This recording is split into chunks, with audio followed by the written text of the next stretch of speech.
នេះជាបទជូនសំលៀកបំពាក់ដល់មេដាបៃតាមានទាំងកន្សែងថ្មីបារីមលូស្លាដៃកូនទាំងគូលើកជូនដាក់សូមលោកទទួលលែដោយស្មោះស្ម័គ្រខ្ញុំសូមបាញ់ចាំងបនខាភ្លឺ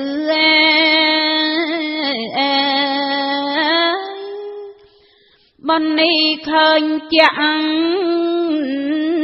អត់សង្ស័យ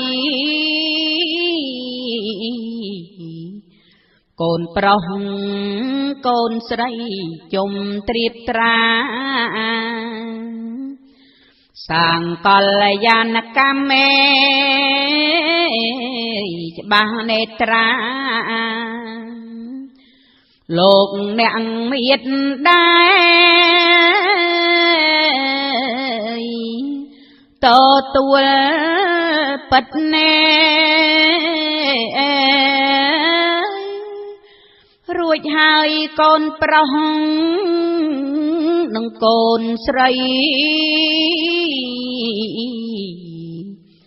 សូមលើករបស់ថ្មីដាក់ជូនលោកសំពត់ខោអាវកូនលើកមក